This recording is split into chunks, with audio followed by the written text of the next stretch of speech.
Mustafa Muhammad sallallahu alaihi wasallam wa ala alihi wa ashabihi wa dzurriyyatihi wa ahli baitil kiram wa ila hadrati kulli jamil maqam wal hausil a'dham Syekh Hasan Ali Asyadili Syekh Abdul Qadir Jailani Syekh Junaid Al-Baghdadi Syekh Muhammad An-Nasabandi wa Syekh Tariqah Mudir An-Nasabandi wa Nasabandi Khalidiyah wa usulihim wa furihim anna Allah yu'li darajatihim bil jannah wa yanfa'una min barakatihi wa karamatihi wa asrarihim wa anbarihim wa ulumihim wa nabhatihim fid din wa dunya wal akhirah wa ila hadrati Imam An-Nawawi sahibu minhajit talibin wa kadzalika sahibu tibyan bi adabi hamalatul Qur'an wa usulihim wa furihim anna Allah yu'li darajatihim bil jannah wa yanfa'una min barakatihim wa karamatihim wa asrarihim wa anbarihim wa ulumihim wa nabhatihim fid din wa dunya wal akhirah. Al-Fatihah.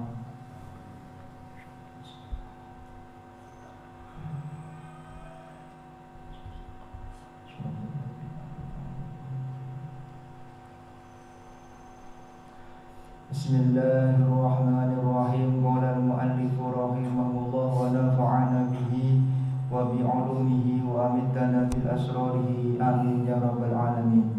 Bismillahirrahmanirrahim. Al-babu as-sani, bab yang kedua, fi tarjihil qiraati wal qari'i ala ghairihima, menjelaskan tentang kemuliaan dari orang yang mau membaca Al-Qur'an dan atau menghafalkan Al-Quran, baik dia itu seorang qori atau seorang mustami', daripada melakukan yaitu perbuatan selain daripada keduanya tadi. Sabata an Abil Mas'ud Al-Ansari Al-Badri radhiyallahu anhu an Rasulullah sallallahu alaihi wasallam qala, telah ditetapkan dari sebuah riwayat dari Abi Mas'ud Al-Ansari, yang mana beliau adalah salah satu yaitu ahli Badr. Dikatakan bahwasanya Kanjeng Nabi Muhammad sallallahu alaihi wasallam mengatakan, ya ummul qauma aqra'uhum li kitabillahi ta'ala, yang paling berhak menjadi imam di antara kita adalah orang yang paling banyak membaca kitab Al-Qur'an, yaitu orang yang paling sagep deres Al-Qur'an, yang paling banyak membaca Al-Qur'an, dialah orang yang paling ahli dan yang paling berhak untuk menjadi imam di dalam kehidupan kita, terutama imam sholat dan lain sebagainya. Maka di dalam kitab Minhajut Talibin dikatakan bahwa salah satu yang paling berhak menjadi imam adalah yaitu ahlul Quran atau disebut qurra. Tapi kalau ada ahli Quran dan ahli fikih bertemu, maka ahli Quran itu akan dikalahkan dengan ahli fikih menurut Imam Syafi'i. Jadi al-afqah aula minal aqra wal awra. Jadi orang yang ahli fikih itu adalah lebih utama daripada orang yang ahli Quran, dan kemudian baru orang yang wirawi. Seperti itu. Maka yang lebih afdal bagaimana? Ya orang itu ahli Quran, fikihnya itu juga menguasai. Ini yang paling bagus. Rawahu Muslim. Wa an Ibnu Abbas radhiyallahu anhu ma qala kana al-qurra ashabu majlisi Umar radhiyallahu anhu wa musyawaratuhu kahulan kanu au syubanan. Rawahu al-Bukhari fi sahihihi wa sayati fil babi ba'da hada ahadits tudkhilu fi hadzal bab. Dikatakan bahwasanya para ahli Al-Qur'an yang menjadi teman duduknya Sayyidina Umar ibn Khattab itu musyawarah. Jadi kalau Sayyidina Umar itu ingin mencari pendapat, siapa yang dikumpulkan? Yaitu ahli Quran. Karena ahli Quran ini dianggap orang yang paling mulia, dianggap orang yang paling luhur derajatnya, sehingga Sayyidina Umar kalau ingin mengajak musyawarah, mengambil kebijakan, maka orang-orang yang ahli Quran lah yang diajak beliau menjadi yaitu partner dalam berpikir atau partner di dalam memikirkan negara. Wa alam annal madhhab as-sahih al-mukhtar alladhi alaihi man ya'tamidu minal ulama anna qira'atul Qur'an afdalu minat tasbih wa tahlil wa ghairihima minal adhkar. Ketahuilah bahwa orang-orang yang ahli Quran, orang-orang yang membaca Al-Quran itu lebih diagungkan dan lebih dimuliakan menurut ulama mazhab di dalam qaul-qaul yang muktamad daripada orang yang ahli tasbih, ahli tahlil dan zikir-zikir yang lain yang sepertinya memiliki kemuliaan yang agung. Makanya kalau di Hadramaut itu Masya Allah, orang itu mulutnya gak lepas dari membaca Al-Quran. Orang itu hidupnya gak pernah lepas dari membaca Al-Quran. Orang-orang yang kelihatan faqih itu faqihnya mengalahkan daripada Qurannya. Mereka sebenarnya juga ahli Quran. Seperti Al-Habib Abdullah bin Abu Bakar bin Faqih, orang yang setiap hari membaca Al-Quran. Kemana-mana mulutnya gak lepas dari Al-Quran. Tapi beliau lebih terkenal sebagai seorang qadhi di daerah Hadramaut sana. Kemudian misalnya Al-Habib Salim Asy-Syadili dan lain sebagainya, termasuk Habib Umar bin Hafid. Sebenarnya mereka semua ahli Quran, tapi kemudian terkenalnya itu bukan Quran, tapi selain Quran. Tapi Quran ini pada dasarnya harus menjadi dasar utama kita untuk berdakwah dan untuk menyebarkan syariat Islam. Syekh Muhammad bin Ali Ba'atiyah, kalau orang Solo tahunya, oh beliau ahli fikih. Ahli fikih madhab Hambali, ahli fikih madhab Syafi'i. Harus tahu Syekh Ba'atiyah ini punya kitab yang merupakan kitab yaitu hawashi dari kitab tafsir Khazin. Jadi enggak cuma tafsir, bahkan punya kitab hasyiah tafsir Khazin. Ini kalau bukan ahli Quran enggak mungkin. Misalnya Habib Salim Asy-Syadili, misalnya Imam Nawawi. Kalau orang LBM kalau ditanya Imam Nawawi siapa? Ya Imam Nawawi itu ya ahli fikih karena beliau punya kitab Majmu' Syarah Muwaddah, punya kitab Minhaj. Tapi sebenarnya beliau ahli Quran. Tapi karena beliau itu lebih dikenal dan dibutuhkan fikihnya, maka kemudian orang lebih mengenal Imam Nawawi sebagai ahli fikih. Tapi sebenarnya beliau ahli Quran. Imam Syafi'i ahli apa? Kalau kita ditanya pasti jawabnya ahli fikih. Tapi Imam Syafi'i punya tafsir 2 jilid, namanya tafsir Asy-Syafi'i, 2 jilid, luar biasa isinya. Nah kalau orang punya tafsir, pastinya juga ahli Quran, seperti itu. Karena ulama itu tidak pernah dia, oh saya ulama fikih, saya ulama tafsir, saya ulama hadis. Ya sudahlah, saya tak fokus ke hadis, fikih gak paham sama sekali. Kalau ulama itu tidak seperti itu. Seperti dikatakan di dalam kitab Minhaj, bahwa orang itu disebut orang alim itu syaratnya satu harus ahli tafsir. Jadi kalau dia itu ahli tafsir, ahli tafsir, ahli Quran, tapi nggak ahli tafsir, nggak disebut sebagai orang alim. Dia qori tapi bukan alim. Yang kedua adalah orang yang ahli fikih, mutafaqih fiddin. Jadi kalau dia ahli tafsir tapi nggak ahli fikih, maka dia tidak disebut sebagai orang alim, belum alim. Yang ketiga adalah ahli hadis, muhaddis. Orang yang menguasai hadis, memiliki sanad hadis, punya sanad fikih, punya sanad kitab Minhaj, punya kitab sanad kitab Zubat dan lain sebagainya, maka dia adalah baru disebut sebagai orang alim. Tapi kalau misalnya menguasai salah satu saja, ya sudahlah, beliau orang yang menguasai salah satu kitab. Ini menurut Imam Al-Mahalli. Ini kita semuanya hendaknya menjadi orang yang cinta kepada ulama salaf yang mereka mengajarkan. Misalnya di Lirboyo nggak ada, ya sudahlah, kamu bidang hadis, udah kamu hadisnya hadis tok, ternyata. Kamu bidang ekonomi,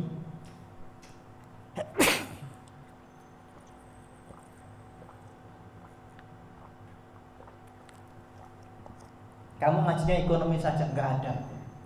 Kamu jurusannya di Lirboyo itu tafsir tok, ternyata. Dan namanya orang mulai di Lirboyo ya dia harus hafal Alfiyah Ibnu Malik, harus hafal di luar kepala, harus hafal Uqudul Jumat 1007 nadoh, harus hafal misalnya kitab yang lain, harus belajar kitab Riyadhus Shalihin, harus belajar kitab Bulughul Maram wajib dan lain sebagainya. Dan semuanya dikuasai dengan mutahakkik beserta sanad-sanadnya. Tapi kadang-kadang terus nanti ketika alumni, ustadz ini lebih dikenal ahli hadis. Kenapa? Karena setiap hari ngajar hadis. Tapi sebenarnya dia juga ahli tafsir. Kenapa? Karena dia pernah ngaji tafsir, bersanad ilmunya sampai kepada Nabi Muhammad Shallallahu Alaihi Wasallam. Ini makanya seorang ahli Quran itu juga hendaknya itu juga ahli tafsir, juga ahli hadis, juga ahli fikih, sehingga tidak salah ketika menjelaskan daripada Al-Quranul Karim. Aneh, coba jangan lihat bagaimana metodologi para ahli tafsir yang dia itu tidak ahli fikih. Makanya para ulama itu biasanya di pondok ya, di Hadramaut atau di mana. Itu biasanya kalau ngajari itu enggak tafsir dulu, tapi diajarkan fikih dulu. Di Indonesia saya kira ibtidaiyah itu tak fikih 6 tahun fikih, sanawiyah fikih, baru aliyah itu tafsir, biasanya begitu. Kenapa? Karena tafsir atau menjadi qurra itu sulitnya luar biasa. Termasuk Gus Baha itu kan sering bilang begitu. Yang penting kita ahli fikih dulu. Kalau fikih dikuasai, tafsir itu akan dikuasai. Tapi kalau orang-orang moro-moro lulusan SMA belajar tafsir, nah ini nanti akan aneh sekali. Nanti menafsiri Quran akan aneh sekali. Itu hurrimat 'alaikumul maitatu waddamu lahmul khinzir wa ma uhilla bihi lahu. Iya kan? Di Quran kan yang haram cuma 4 tok. 1 darah, yang kedua bangkai, yang ketiga sesuatu yang disembelih tidak menyebut nama Allah, babi, hurimat 'alaikumul maitah, bangkai, kemudian darah. Darah itu saja yang dimaksud itu darah yang mamsusah, darah yang membusah, darah yang muncrat. Yang ketiga itu adalah babi. Yang keempat itu apa? Yaitu sesuatu yang disembelih tidak menyebut nama Allah. Berarti apa, Bib? Kalau darah itu dibekukan jadi dideh, hukumnya halal. Lu jelas di Quran ini. Gini apa gitu? Loh, anjing ada nggak anjing? Nggak ada anjing itu diharamkan di Quran, nggak ada. Apalagi itu kata buaya, nggak ada itu nggak ada. Berarti kesimpulannya bahwa anjing halal, kemudian kodok halal, ya, kemudian kecot halal, ya, kemudian pokoknya serangga halal, kemudian yang penting syaratnya 1, itu termasuk ikan laut itu halal, syaratnya 1, yaitu disembelih ikan lautnya dengan menyebut nama Allah. Jadi kayak udang itu nggak halal kecuali harus disebut nama Allah. Karena di dalam Quran kalimatnya jelas harus disembelih dengan nyebut nama Allah. Ini kalau dia langsung belajarnya Quran ditafsiri sendiri seperti itu. Nauzubillahi min dzalik. Ini contoh.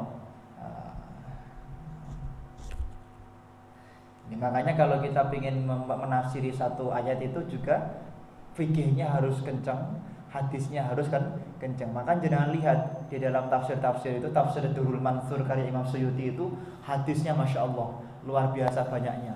Tafsir Khazin 1 ayat hadisnya bisa banyak sekali. Makanya kalau kita mempelajari Al-Quran sangat perlu sekali. Di perguruan tinggi misalnya, Nabi Riza juga kuliah dan lain sebagainya. Ada organisasi tertentu itu membahas kira-kira Allah itu 1 atau berapa itu? Allah itu berapa? Banyak Allah itu. Dalilnya mana? Inna nahnu nazzalna dzikra. Sesungguhnya kami telah menurunkan Al-Qur'an. Berarti Allah banyak. Ini karena dia kenapa dia bisa seperti itu? Karena memahami tafsir tanpa didasari dengan ilmu aqidah. Makanya orang itu hendaknya mendasari semua ilmu qurra itu dengan ilmu-ilmu yang lain. Bismillahirrahmanirrahim. Al-babu ats-tsalisu fi ikrami ahli Al-Qur'an wan nahyi an idzaihim. Bab yang menjelaskan tentang kewajiban kita memuliakan ahli Quran dan melarang kita menyakiti orang-orang yang ahli Quran. Haram hukumnya. Qala azza wa jalla wa may yu'azzim sya'airallah fa innaha min taqwal qulub. Barang siapa orang yang mengagungkan syiar-syiar Allah, maka dia sesungguhnya adalah orang yang hatinya telah bertakwa kepada Allah Subhanahu wa taala. Termasuk syiar itu apa? Ya ahli Quran itu. Karena Quran ini adalah kemarin telah disampaikan termasuk bentuk syiar kepada Allah Subhanahu wa taala. Nah jenengan saged mulyaki ahli Quran, berarti jenengan telah menjadi satu dari sekian orang yang hatinya telah diberi takwa kepada Allah Subhanahu wa taala. Kalau Quran dihina kemudian kita diam, perlu diintrospeksi bagaimana hati kita seperti itu. Bagaimana hati kita. Quran dihina, Quran diinjak-injak, kita diam saja, maka berarti hati kita perlu dikoreksi lagi apakah masih punya iman atau tidak kepada Allah Subhanahu wa taala. Kemudian Allah mengatakan wa may yu'azzim sya'a hurumatillah fahuwa khairul lahu 'inda rabbih. Barang siapa orang yang mengagungkan orang-orang yang dimuliakan oleh Allah, maka dia adalah orang yang mulia di mata Allah Subhanahu wa taala. Salah satu orang yang dimuliakan siapa? Ahli Quran. Makanya kalau ada orang yang mengadakan ngaji Al-Quran, ada khataman Quran, ada tadarus Al-Quran, jenengan rebutan. Karena majelis Quran ini majelis paling mulia di mata Allah. Majelis yang tidak ada yang bisa menandingi melebihi majelis Al-Quran. Jenengan rebutan, ngasih makanan, ngasih sodakoan, itu Masya Allah. Ini penting sekali kita lakukan karena di Solo ini belum begitu ada seperti itu. Berbeda dengan di Pantura Masya Allah. Di Jawa Timur Masya Allah. Di sana kalau ada orang hafal Quran Masya Allah. Kiai pun kadang-kadang rela membuatkan teh untuk santrinya yang hafal Quran. Kiai itu tidak mau jadi imam kalau santrinya ada yang hafal Quran. Itu di daerah Jawa Timur Masya Allah dimuliakan sekali. Kalau di Solo menurut saya masih standar-standar lah. Ya walaupun juga sudah dimuliakan. Wa qala ta'ala wakhfid janahaka liman ittaba'aka minal mu'minin. Kalau ada orang-orang yang dimuliakan oleh Allah, hendaknya kita menundukkan diri kita, merendahkan diri kita. Jangan kemudian dangake di depan orang-orang yang ahli Quran. Ini adab. Jadi kalau ada orang-orang yang ahli Quran, hendaknya kita menundukkan pandangan. Makanya kalau ada orang ngaji kepada seorang guru, kepada seorang syekh, kepada seorang guru Quran itu, dia nggak boleh menatap wajahnya, dia harus menundukkan pandangannya. Kemudian adabnya seperti di dalam hadis pertama di dalam kitab Bukhari itu, dia duduknya kemudian simpuh seperti ini. Simpuh ini adab ketika orang itu ngaji seperti itu. Kemudian walladzina yu'dzunal mu'minina wal mu'minati bighairi maktasabu faqad ihtamalu buhtanan wa itsman mubina. Barang siapa orang yang menyakiti daripada orang mukmin, di mana dia itu menyakiti hatinya atau menyakiti zahirnya, menyakiti batinnya, maka dia adalah orang yang akan mendapatkan balasan yang pedih di mata Allah Subhanahu wa taala. Ini orang mukmin. Bagaimana dengan ahli Quran? Ketika orang menyakiti ahli Quran, di mulutnya selalu terbaca yaitu ayat-ayat Al-Quran, maka kalamuhu kakalamillah. Omongannya ahli Quran itu seperti yaitu sesuatu yang pasti dijabahi oleh Allah Subhanahu wa taala. Maka bersyukurlah panjenengan bisa istiqomah di Masjid Al-Muhsinin ini setiap malam ngaji Al-Quran. Semoga kita semuanya benar-benar menjadi orang yang dimuliakan dan dicintai oleh Allah Subhanahu wa taala. Wa fil babi hadis Abi Mas'ud Al-Ansari wa hadis Ibni Abbas Al-Mutaqaddimani fil babi tsani. Tadi kan telah kita sebutkan di bab kedua dari hadisnya Imam Ibnu Abbas dan Ibnu Mas'ud daripada kemuliaan orang-orang yang ahli Quran. Sampai-sampai Khalifah Umar itu kalau ngajak musyawarah syaratnya harus ahli Quran. Kalau enggak ahli Quran enggak diajak musyawarah. Jadi mengutamakan ahli Quran. Termasuk tadi dikatakan bahwa orang yang paling pantas jadi imam, jadi gubernur, jadi presiden termasuk itu kalau bisa ya yang ahli Quran. Kalau bisa yang paling bagus bacaan Qurannya, kalau bisa. Karena di dalam kitab Mu'tabarah, orang yang paling berat jadi imam siapa? Yaitu waliul amri, orang yang menjadi pemimpin di tempat tersebut. Bukan kok orang yang ahli fikih, bukan habaib, bukan seorang yang hafal Quran, bukan. Tapi yang paling berhak jadi pemimpin, jadi imam adalah seorang pemimpin. Makanya ketika Tuan Guru Bajang, seorang ahli tafsir, doktor tafsir, Itu masih jarang di Indonesia, hampir nggak ada. Mungkin beliau doktor tafsir Azhar. Itu ketika Pak Jokowi datang, yang jadi imam siapa? Pak Jokowi. Kenapa? Karena beliau tahu ilmunya. Yang paling berhak jadi imam siapa? Yaitu pemimpin. Selama pemimpin bacaannya minimal itu benar, gitu aja. Itu pemimpin minimal benar. Nggak harus hafal Quran, yang penting benar. Beliaulah yang paling berhak jadi imam. Jadi kalau Pak Wali Kota Solo datang misalnya pada suatu ketika ya, beragama Islam, kemudian jadi imam, beliaulah yang paling berhak jadi imam untuk jadi imam sholat. Setelah itu baru ahli fikih, setelah itu baru para yang lain-lain. Wa'an Abi Musa al-Ash'ari. Abi Musa al-Ash'ari ini orang yang sangat dicintai oleh Nabi Muhammad Shallallahu Alaihi Wasallam, sehingga beliau itu sampai saking cerdasnya Abi Musa al-Ash'ari ini, saking cerdasnya beliau, sampai Kanjeng Nabi itu menjadikan beliau sebagai simbolik Yaman gitu. Oh, ini orang Yaman hebat-hebat. Ini siapa? Idza jaa nasrul fatah itu. Orang Yaman datang. Ternyata yang datang Abi Musa al-Ash'ari. Makanya Kanjeng Nabi itu menjadikan simboliknya Yaman itu sebagai kota ilmu, kota ahli fikih itu di kota Yaman. Ya, Cina juga lah Cina. Tapi kan hadis tentang Cina itu dhaif kan begitu. Kalau Yaman kan hadisnya kan ya hasan sahih lah kira-kira begitu. Inna min ijlalillahi ta'ala ikrama di syaibatil muslim wa hamilal Qur'an wairul ghali fihi wal jafi anhu wa ikrama dil sultan al-muqsid. Ada beberapa orang yang hendaknya kita muliakan karena Allah memuliakan orang-orang tersebut. Yang pertama adalah saudara-saudara kita, yaitu sesama muslim. Kita wajib memuliakan mereka, tidak boleh kemudian suudzon kepada mereka. Kalau dia masih beragama Islam, kita wajib memuliakan. Yang kedua adalah orang-orang yang hamilul Quran, hafal Quran, yang mana dia tidak pernah lupa untuk selalu mengingat Al-Qur'annya, gak pernah lali. Aku hafal Quran. Nah ini betul aja lali. Minimal ono usaha deres kangge njogo Quran. Makanya kalau ada orang hafal Quran belas mboten nate enten ikhtiar kangge deres, hukumnya dosa.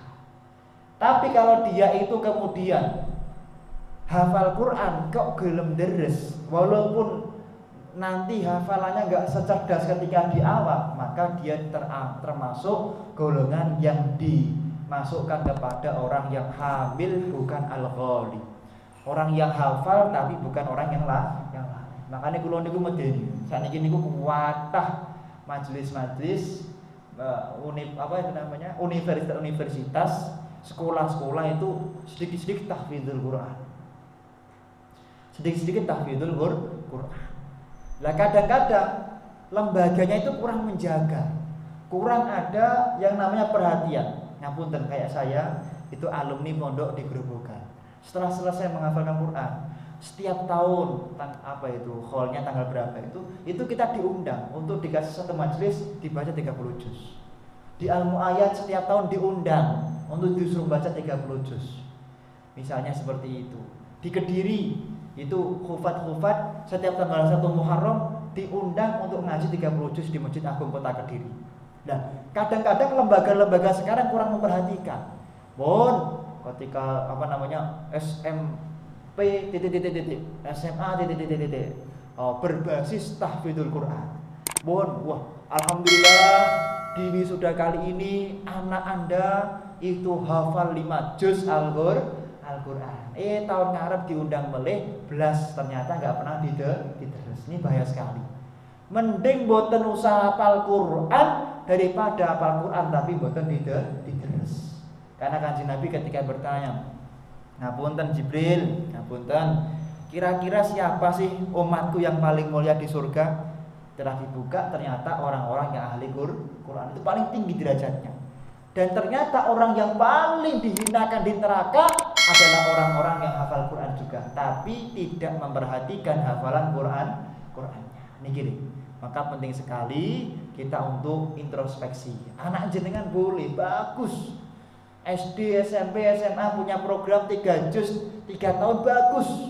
Tapi harus bertanggung jawab. Tidak boleh kemudian setelah hafal Quran apalagi 3 juz, 5 juz, nggak sampai 30 juz, itu kemudian lembaganya tidak memperhatikan. Minimal setiap tahun diundang, ada undangan alumni untuk semaan 3 juz yang telah dihafalkan, seperti itu.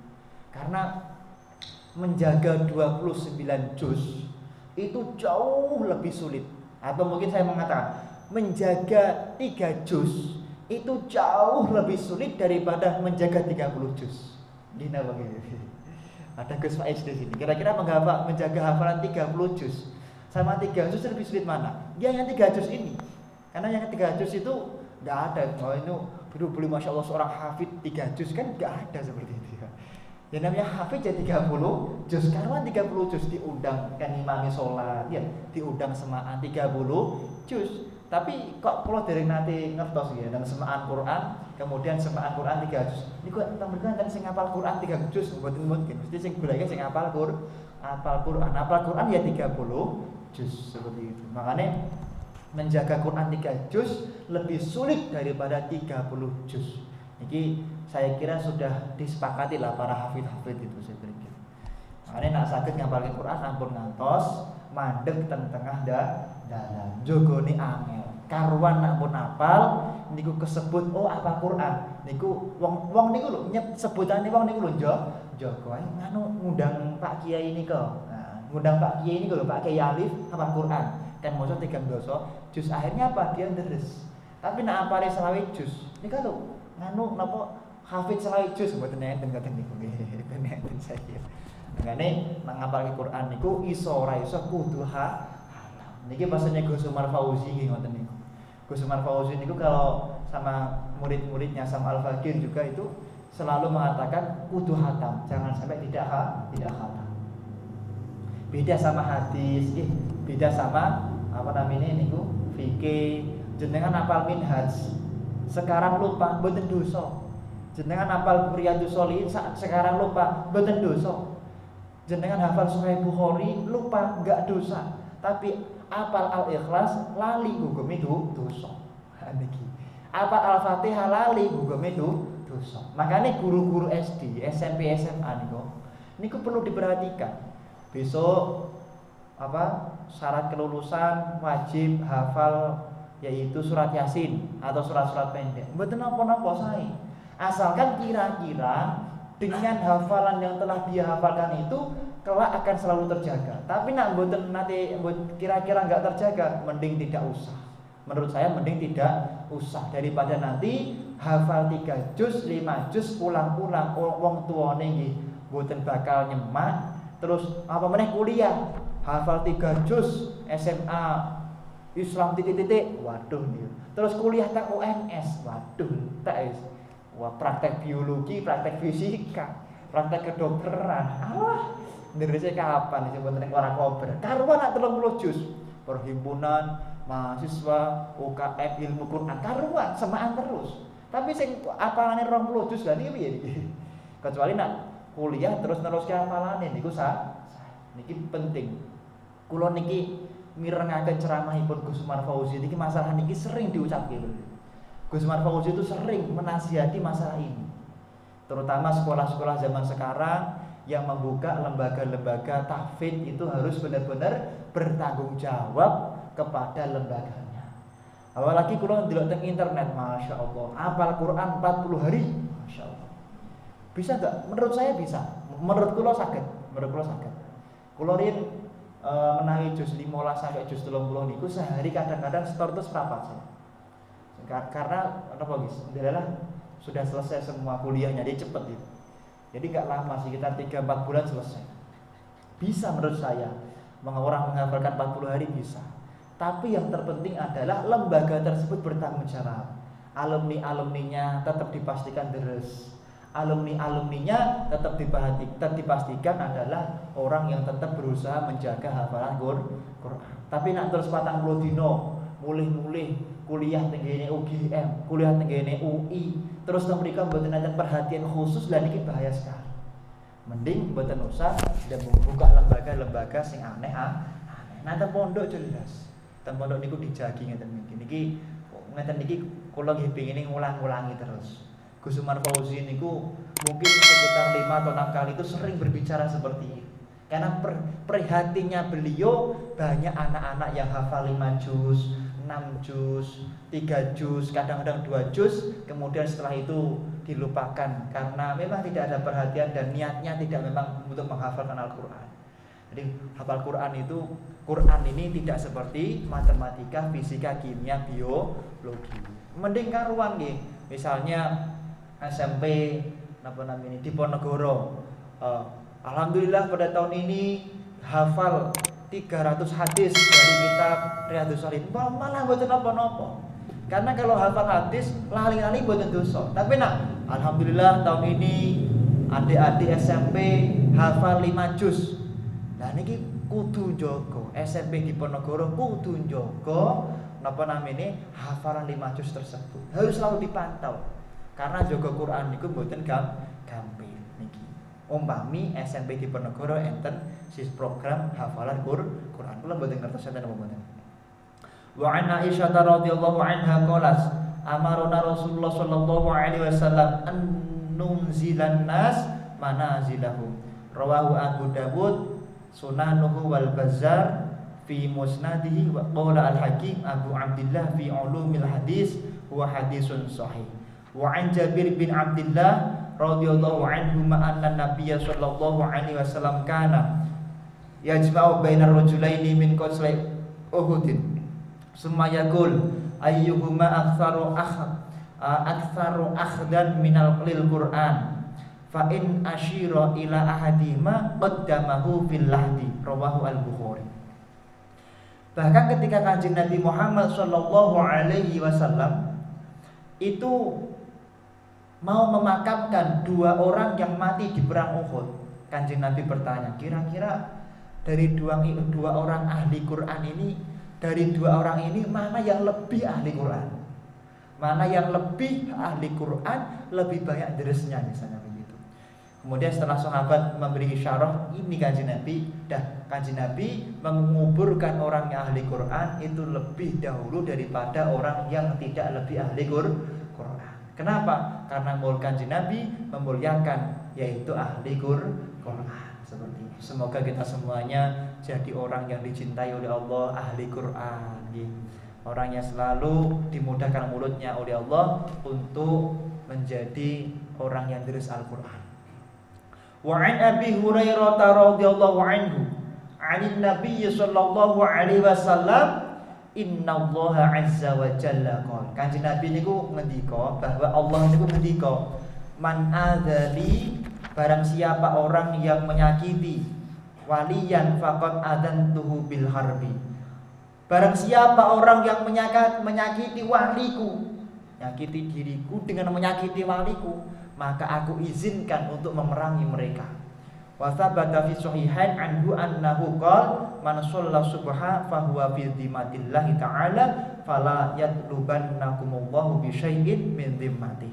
Wa anil imamain al-jalalain Abi Hanifah wa Syafi'i rahimahumullah ta'ala qala illam yakul lil ulama auliya falaysa lillahi waliyun. Lah, siapa sih wali itu kan gitu pertanyaan. Wali niku sinten wali niku? Imam Mahali dan Imam As-Suyuti, kemudian Imam Hanafi dan Imam Asy-Syafi'i mengatakan andaikan ulama itu bukan wali, maka di dunia ini tidak ada wali lagi selain ulama. Makanya di dalam kitab At-Tibyan Imam An-Nawawi mengatakan yang dimaksud dengan wali adalah mereka orang-orang yang diberi ilmu, terutama diberi kemampuan ahli Quran oleh Allah Subhanahu wa ta'ala. Maka barang siapa orang yang menyakiti ahli Quran, maka sesungguhnya dia telah menyakiti Allah Subhanahu wa ta'ala. Dan barang siapa orang menyakiti Allah, maka berhak kita untuk memerangi dirinya. Seperti itu. Qala al-Imam al-Hafidz Abdul Qasim bin Asakir, Syekh Ibnu Asakir. Syekh Ibnu Asakir ini ulama yang punya banyak kitab. Rahimahullah ta'ala, "Iqlam ya akhi, waffaqanallahu wa iyyaka limarudhatih wa ja'alana mimman yakhshahu wa yattaqihi haqqa tuqatih. Anna luhumal ulama masmumah wa wi'adatullahi fi hadika astaru. Ma'lum wa anna man atlaqa lisanahu fil ulama bisalbi ibtalahu Allah ta'ala qabla mautih bi mautil qalbi falyahdharil ladina yukhalifuna an amrihi an tusibahum fitnatun ay yusibahum adzabun alim. Di dalam surat An-Nur ayat 63 kemudian dijelaskan oleh Imam Abul Qasim Ibnu Asakir, hendaknya kita semua itu berhati-hati. Jangan sampai kemudian kita direndahkan oleh Allah karena perkara yang tidak pernah kita perhatikan. Apa? Kita harus tahu ulama itu adalah orang yang dimuliakan oleh Allah Subhanahu wa taala. Dagingnya itu pahit, dagingnya itu mulia, dagingnya itu agung. Maka tidak boleh menyakiti hati seorang ulama. Karena menyakiti ulama berarti menyakiti Allah Subhanahu wa taala. Dan hati-hati, jangan-jangan dengan menyakiti ulama, katanya beliau, kita semuanya diberi hati mati, akhirnya mati dalam keadaan su'ul khotimah. Hati-hati jangan sampai menyakiti ulama, karena menyakiti ulama akan menjadikan sebab orang matinya yaitu su'ul khotimah. Na'udzubillahi min dzalik. Dan salah satu ulama adalah orang-orang yang ahli Quran. Maka jangan sekali-kali kita menyakiti orang-orang yang ahli Quran, hafal Quran, karena menyakiti mereka akan menjadikan sebab orang matinya su'ul khotimah. Na'udzubillahi min dzalik. Al-Fatihah.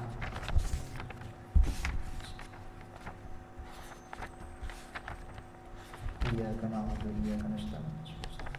Shiratal ladzina an'amta 'alaihim. Syukran. Assalamualaikum warahmatullahi wabarakatuh.